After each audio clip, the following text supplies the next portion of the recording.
Muy bien, hermanos, una vez más estoy intentando. Mi teléfono me está dando problemas. Todo mi equipo me está dando problemas en realidad. Déjame hacer una prueba de sonido para asegurarme que me estás escuchando, por favor. Permíteme un segundo.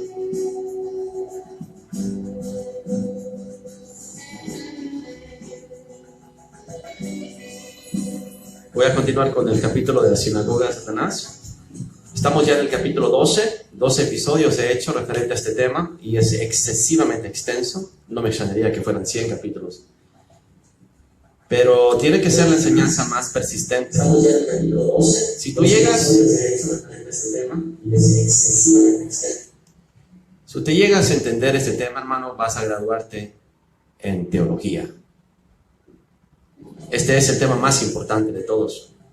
Todo lo que tú podrás aprender en la Biblia termina y concluye aquí. Entonces es importante que le pongas atención a todos estos capítulos porque ya van 12 con este. Y esta introducción es sobre Salomé Alexandra. Cualquier persona que haya estudiado la sinagoga de Satanás, o como le llaman hoy en día el judaísmo moderno, la religión de los judíos, es imposible que haya podido decir que es alguien entendido en el tema sin que sepa quién es Salomé Alexandra. Salomé Alexandra se le llama la reina de los fariseos, porque según la historia de los fariseos, ella fue la más notable jerarca que jamás existió en el reinado de Salomé Alexandra. Todo iba bien, era prosperidad, las uvas eran del tamaño de melones y los melones eran del tamaño de calabazas.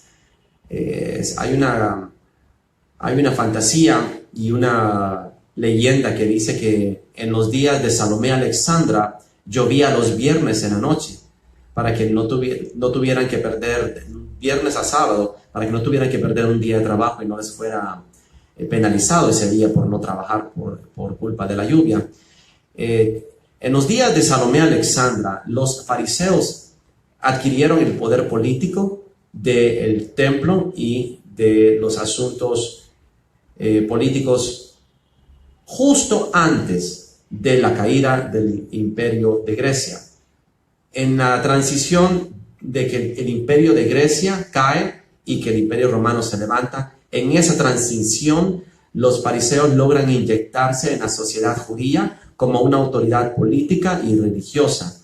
Y a partir de ahí ellos son usados o se les permite por parte de los romanos y del reino de Herodes, que Herodes no era judío en realidad, era idumeo, que significa en realidad es un edomita. Entonces entre el reino de los hasmoneanos, que son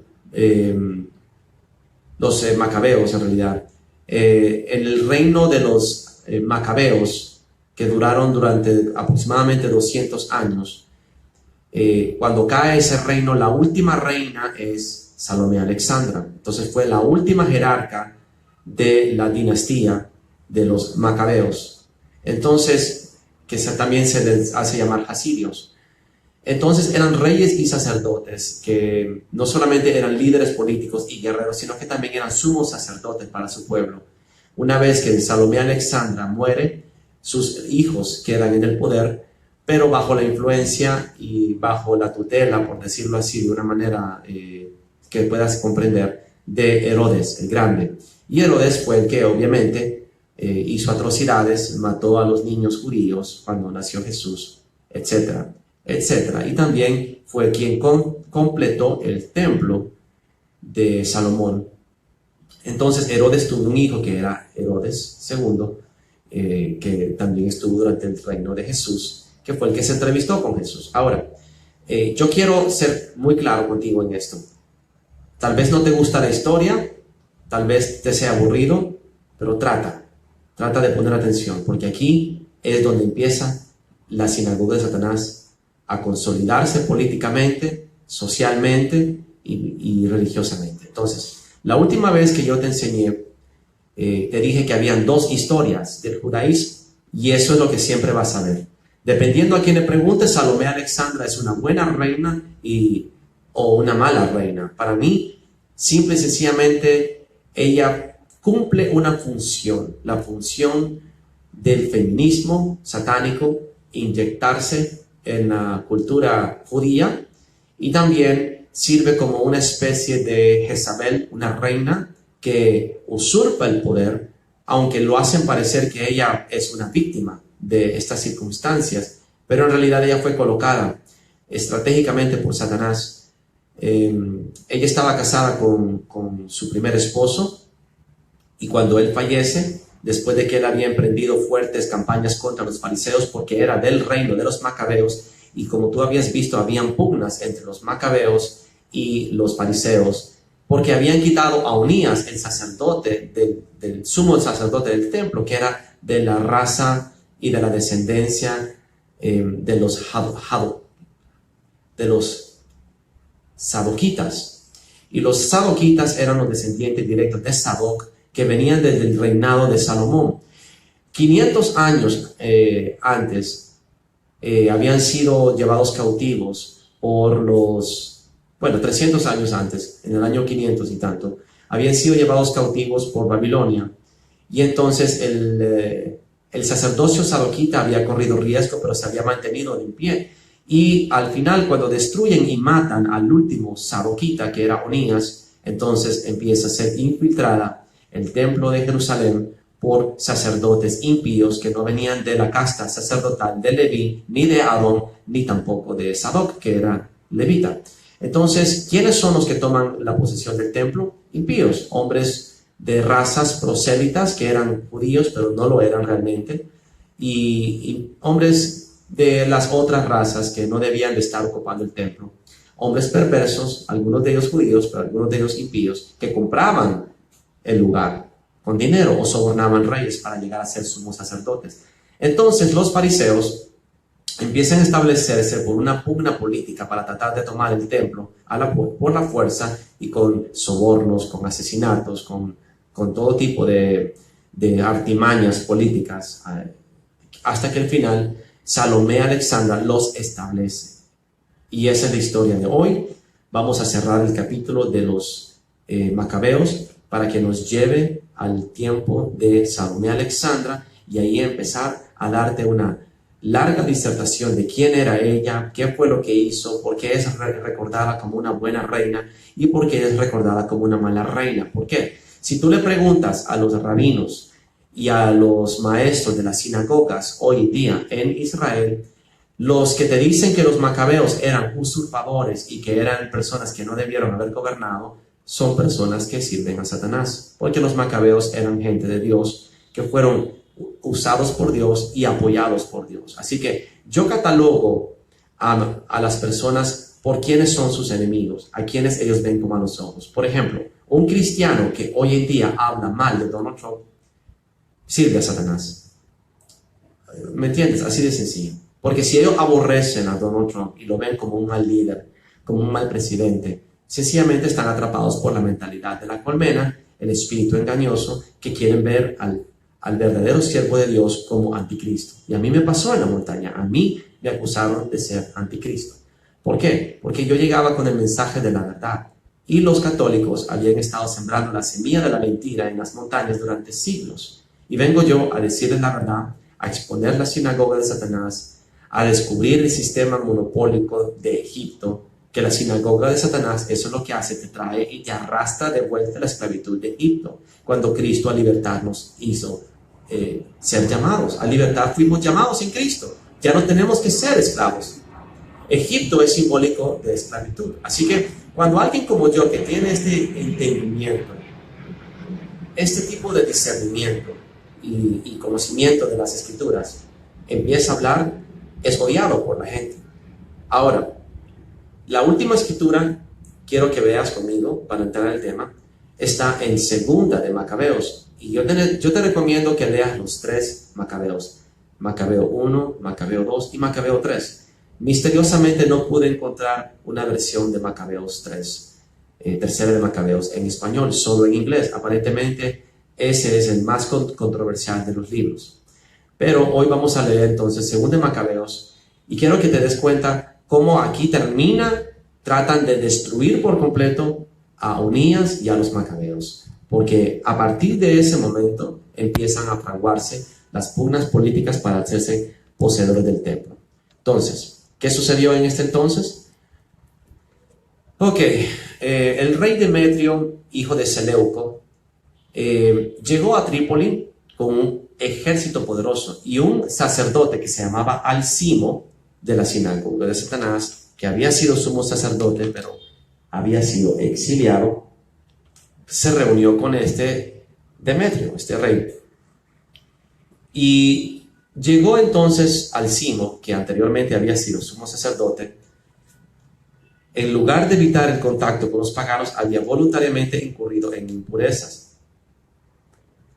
Comprendiendo que de ningún modo podía salvarse ni volver a oficiar el sagrado altar. O sea que él sabía de que haciendo lo que iba a hacer, ya no tenía salvación.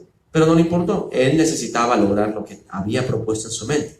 Se entrevistó con el rey Demetrio en el año 151. Así que estamos aproximadamente 15 años antes del nacimiento de la reina Salomé.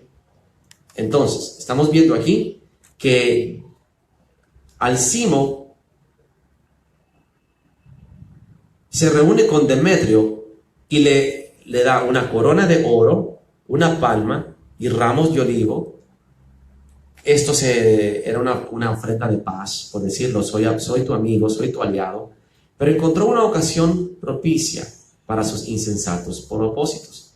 Demetrio un día lo llamó a una reunión de sus consejeros y le preguntó sobre cómo eran los asuntos de los judíos, y Alcimo le respondió: los judíos llamados hasirios, los hasirios son los que se hacen llamar puros, los purificados, y los hasirios eran los macabeos, eran personas que estaban tratando de preservar la tradición del templo y mantener el templo purificado, y estos otros querían ser un poco más progresistas, un poco más liberales. No les gustaban las políticas conservadoras, eran un poquito más liberales y querían introducir el culto pagano al templo, ¿verdad? Hacerlo un poco más comercial, un poco más apetecible a las plebes y a las masas. Y eso es prohibido por Dios, pero quiero que veas eso porque esa es la mentalidad que hoy en día permanece en las iglesias, exactamente igual.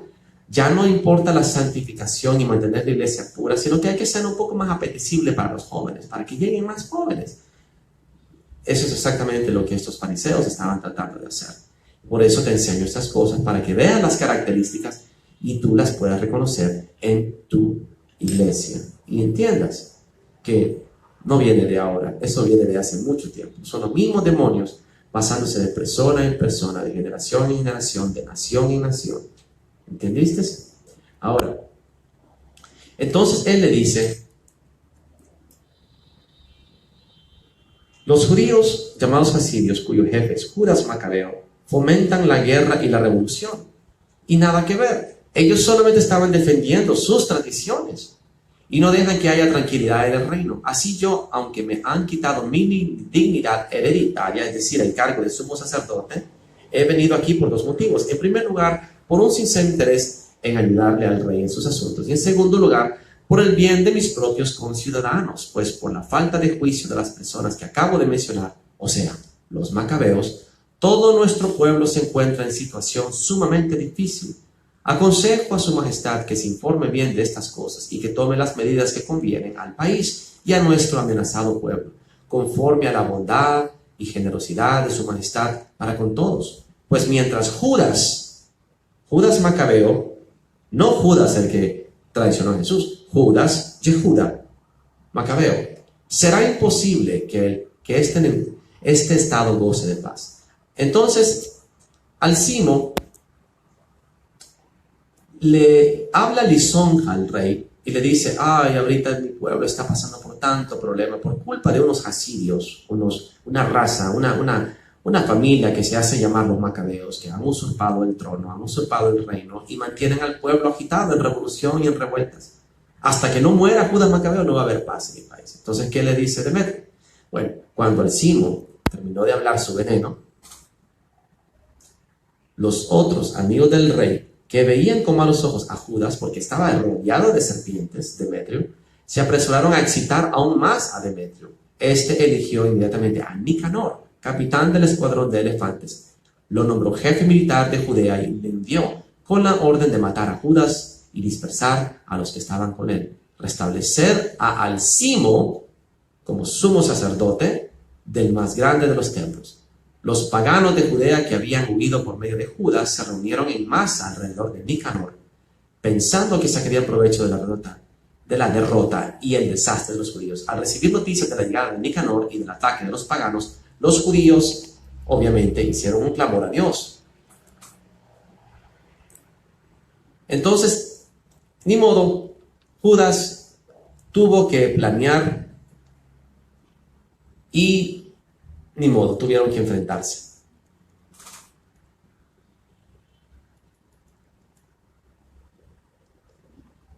Entonces, Nicanor, al conocer el valor de Judas, porque Judas se le enfrentó, y sus compañeros, y su ánimo cuando luchaban por la patria, decidió no acudir a las armas para solucionar las diferencias, sino que envió mensajeros de paz e hicieron la paz. Después de estudiar detenidamente los términos de paz, Judas comunicó al ejército que se mostró conforme y dio su aprobación al tratado de paz.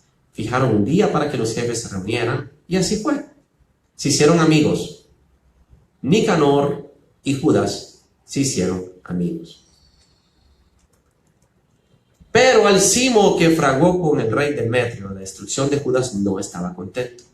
Entonces dijo que Nicanor había traicionado al rey.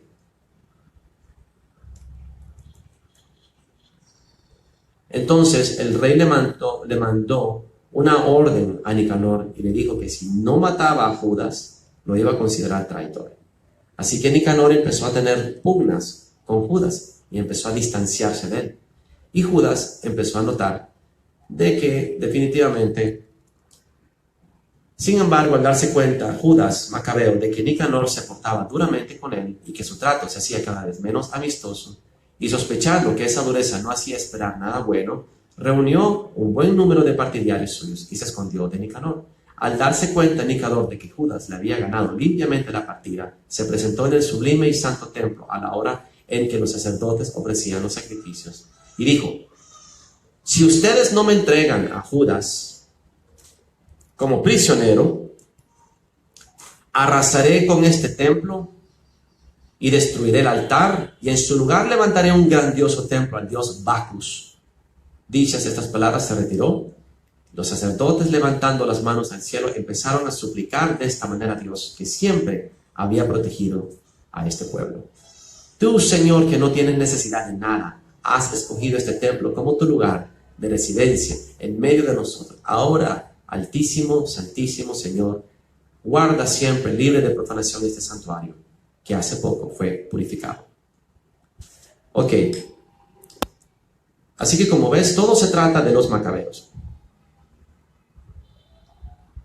Los macabeos como pueblo, defensores de los judíos, se interponían entre los planes del diablo para destruir a los judíos.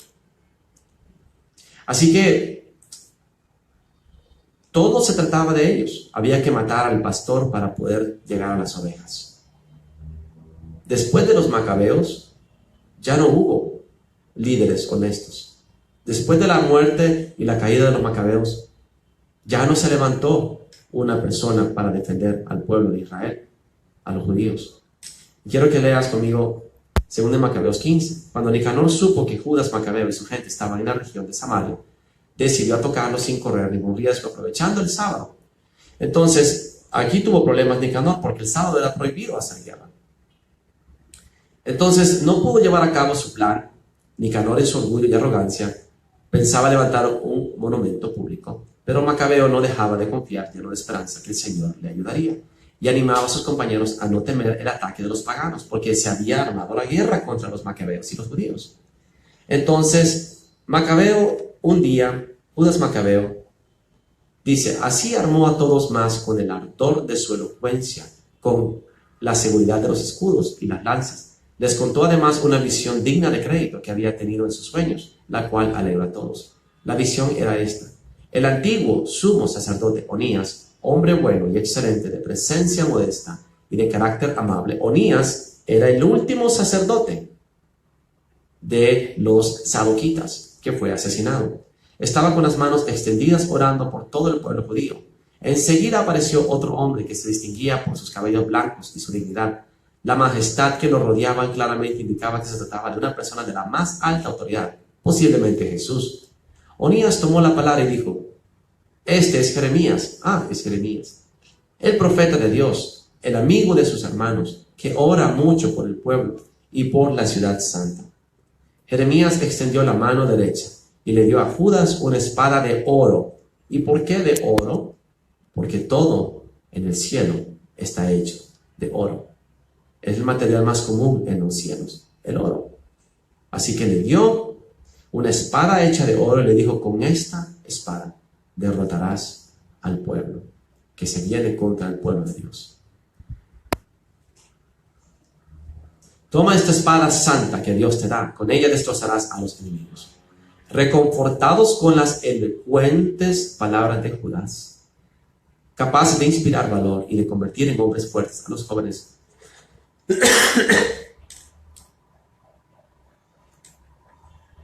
los judíos se decidieron lanzar a la batalla y ganaron.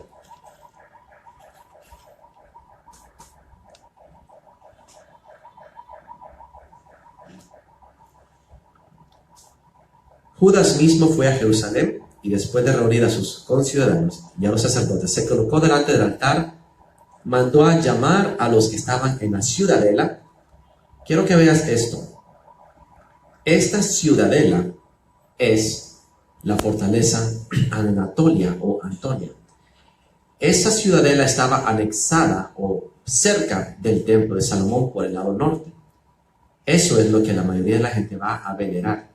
Y dicen que es el templo de Salomón o el último muro del templo de Salomón, cuando en realidad es un muro de la fortaleza Antonia, una fortaleza que ya estaba, era una ciudadela que usaron los romanos posteriormente, pero en realidad la habían construido, según entiendo, los griegos, en el reino de los griegos. Así que cuando la gente va al muro de las lamentaciones a orar, están orándole al vestigio de una fortaleza pagana, no al templo de Salomón. Ya te lo había explicado.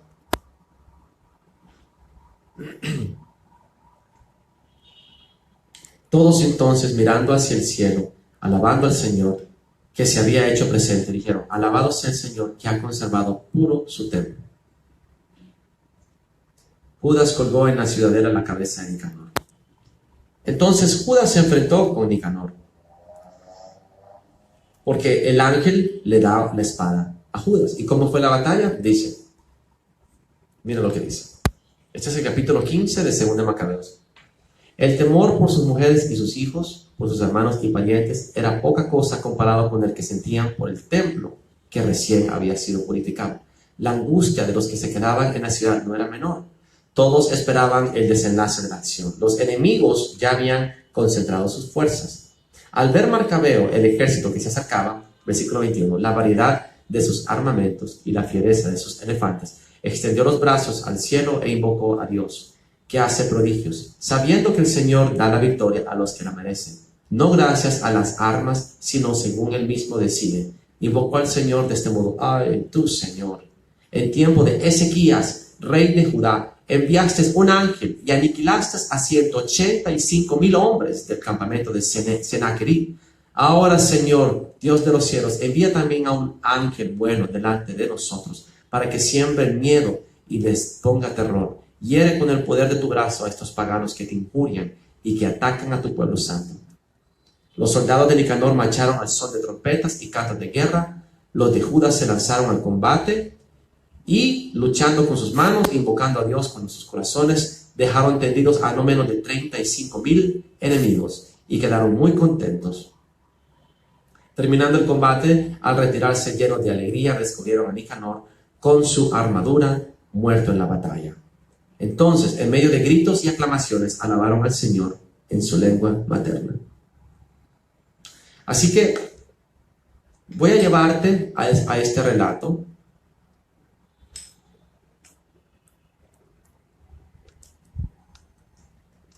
El rey Ezequías y el profeta Isaías oraron cuando mandaron un emisario, Sennacherib.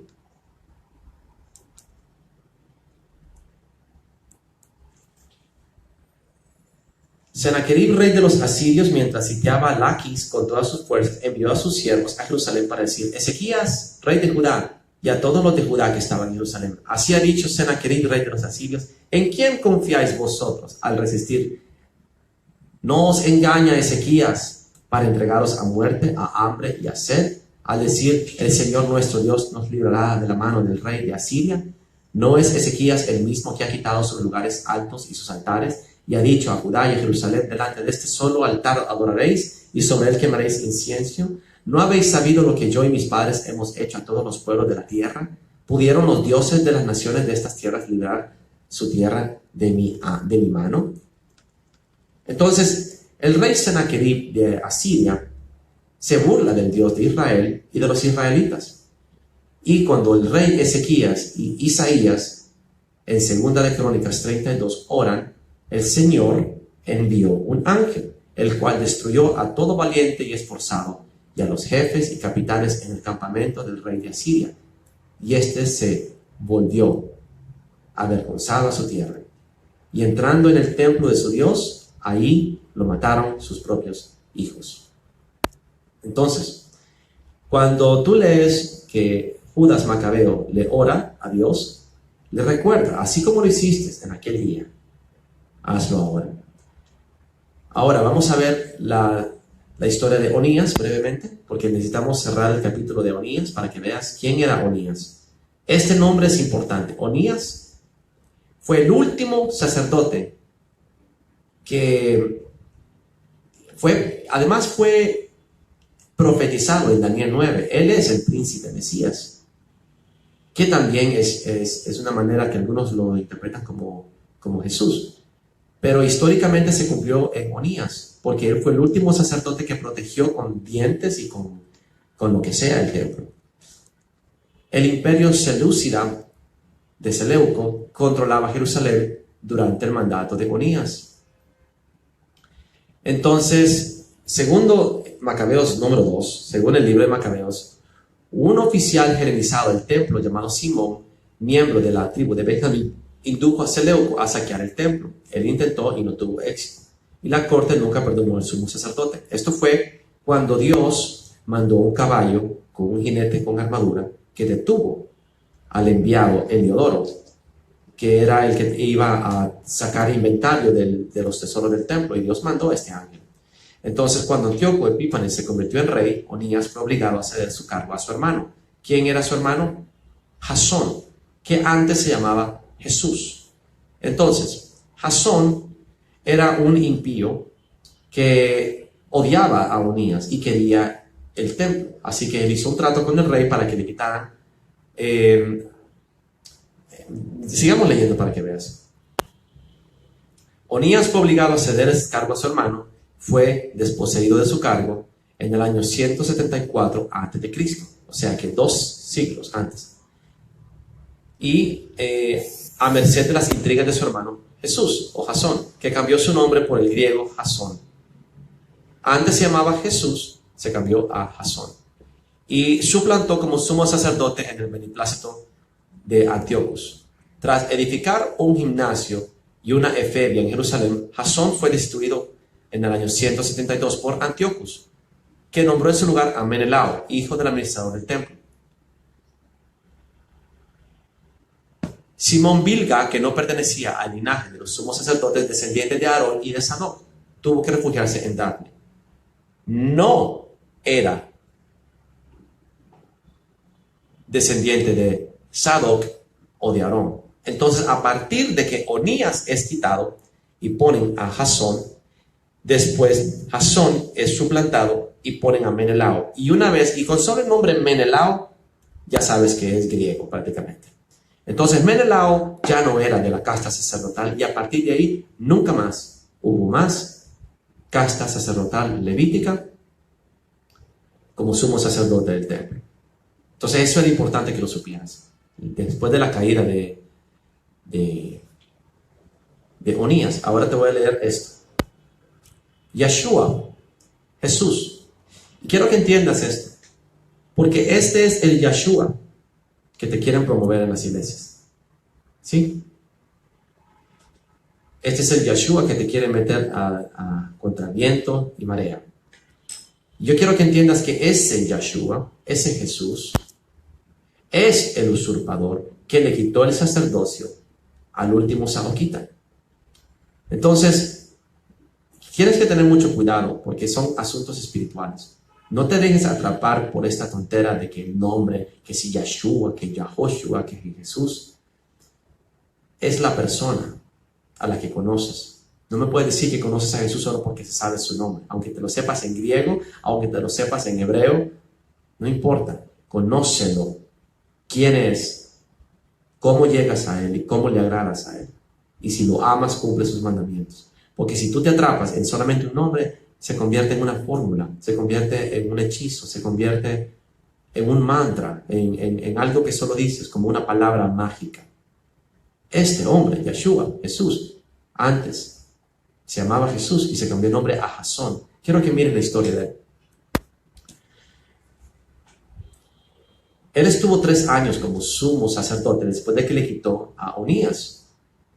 Durante el reinado selúcido de Seleuco, de Antíoco Epífanes, el sumo entre 175 a 163 a.C., el sumo sacerdote de Jerusalén, de nombre Jasón, se llamaba en realidad Jesús, pues los judíos partidarios de la helenización tenían nombres griegos. Un tal Onías, el sumo sacerdote sadoquita, hermano de Jesús, se llamó Menelao como el hermano de Ptolomeo Soter, salvador de Egipto. Uno de sus sucesores prefirió adoptar el nombre de Alcimo.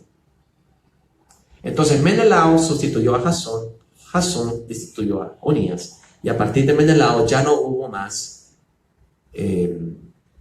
sacerdotes sadoquitas, descendientes de Sadoc o de Aarón. Flavio Josefo explica en su historia de los judíos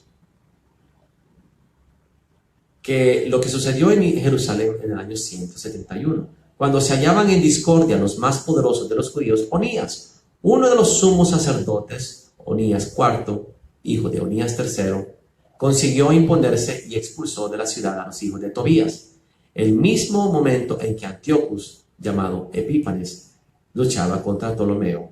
Entonces, Onías expulsó a los hijos de Tobías.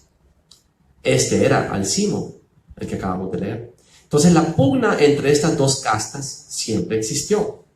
Onías, guardián del templo, celoso de las leyes y de las costumbres, expulsaba a los que eran demasiado liberales, demasiado progresistas, los que les gustaba hacer amistad con los gentiles. Y Onías, que era muy celoso del templo, los terminó expulsando. Y ellos después se fueron a aliar, porque se fueron para Siria a hacerse alianza con Antíocos Epífanes y con los reyes sirios. Y eso fue lo que tú acabas de leer. Todo lo que venía sucediendo en Macabeos era pugna sacerdotales. Los macabeos tomaron la autoridad, aliados con Onías, y estos otros hicieron alianzas con griegos. Y los macabeos hicieron alianza con romanos. Y estaban choca, hasta que llega el reinado de Alexandra, Salomé Alexandra. Y Salomé Alexandra no tienes que confundirla con Salomé, la que le bailó a Herodes. Esa fue otra Salomé. Y esta Salomé Alexandra no era una mujer sensual como la pintaban a Salomé, la que le bailó a Herodes. Esta mujer, Salomé Alexandra, se conoce porque era muy piadosa. ¿Qué significa piadosa? Cumplía la piedad. ¿Qué significa cumplir la piedad? Bueno, oraba, hacía las ofrendas, hacía sacrificios, guardaba los sábados, guardaba las leyes. La piedad es el ejercicio de las costumbres y rituales que agradan a Dios. Pero eso es más que solamente religiosidad, también es la manera de agradar a Dios con el ejercicio de la justicia, la fe, la misericordia. Ella era piadosa. Entonces, quiero que veas conmigo cómo empieza el reinado de Alexandra.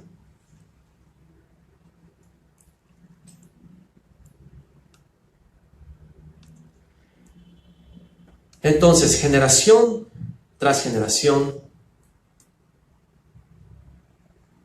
Alexandra llega al poder a través de su esposo.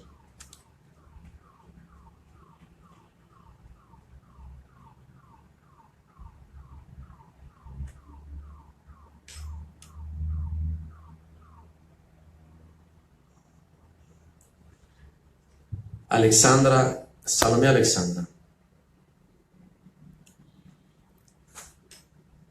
Entonces, la dinastía Hasmonia de los Macabeos reciben apoyo de los fariseos cuando llega el reino de Alexandra, porque Alexandra y los fariseos hacen alianza. ¿Cómo? Había un pugna entre los macabeos y los fariseos. De repente, Alexandra interviene y hace alianza con ellos. Interesante, ¿no? Entonces, alianza con los enemigos de los macabeos. Entonces, dime tú, ¿quién hace eso? Para mí es una persona que es una traidora. Ella se casa con su primer rey, Aristóbulos, el primer rey que persigue a los fariseos. Y Aristóbulos se va contra los fariseos, inclusive crucifica a 800 de ellos, cruelmente. Después de que Aristóbulos muere, está en su cama, dicen por ahí que Alexandra lo termina de rematar, lo mata. Y él, cuando muere, le deja el reino y a su esposa, a su hermano, Alexander. Y Alexander Janus, entonces, cuando está con Alexandra, ella lo controla, ella lo ablanda para que su postura antagonista de parte de los hasmonios o los hasidios, que son los macabeos en contra de los fariseos y la casta de los saduceos, que habían empezado a usurpar el sacerdocio de los sadoquitas, que era el verdadero sacerdocio. Entonces, Salomé Alexandra empieza a apaciguar las tensiones entre ambos bandos. Y cuando muere Alexander, Janus le deja el reino a Alexandra. Y Alexandra, cuando llega al reino, entonces ella hace amistad con los fariseos, porque ella se casó con el rey, pero tenía un hermano que era líder de las sinagogas, era fariseo. Entonces, el hermano de la reina Salomé Alexandra era líder de los fariseos. Así que no había manera más propicia, ni había momento más propicio para poder fusionar el poder. Alexandra, a través de su hermano, introduce a los fariseos y ellos le ayudan a ejercer el poder.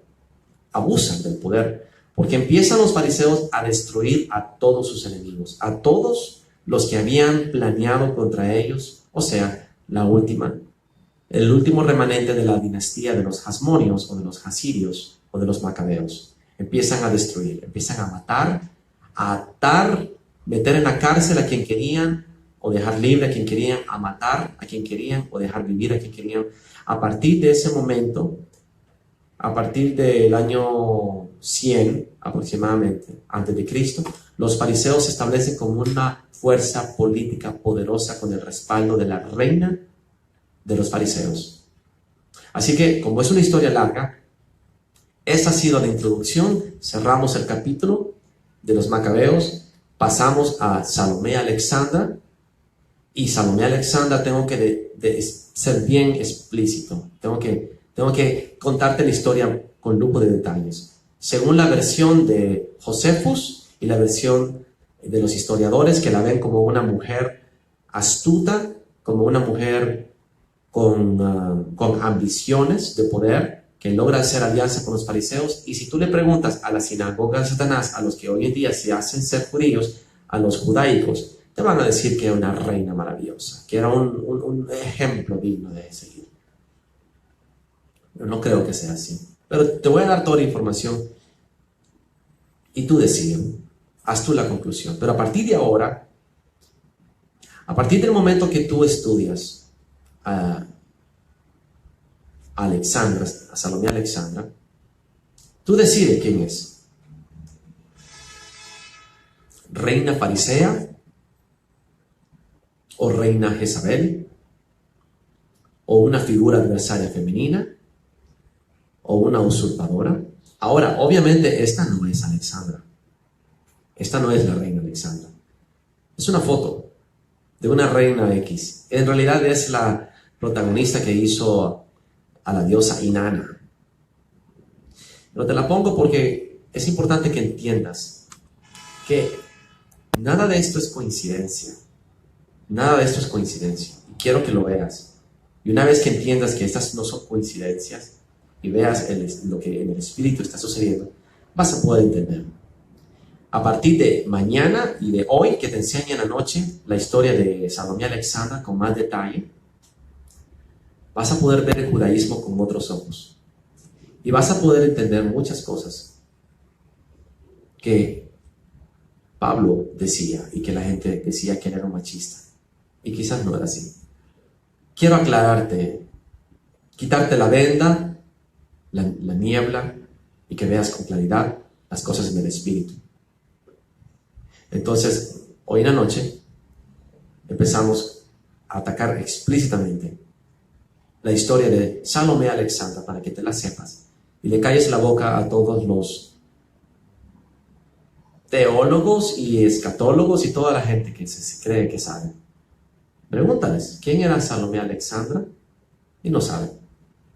No saben cómo fue que ella llevó a los fariseos al poder, hizo que hubiera paz entre los saduceos y los fariseos y los separó. Y es importante que esta historia te la entiendas para que puedas entender cómo es que evoluciona a partir de entonces la sinagoga de Satanás a los días de Jesús y más allá. Ella es el punto de partida de todo. Con ella empezó todo. Y con ella va a terminar todo. Ya vas a ver. Hasta pronto. Y que sea bendecido en el nombre de Jesús.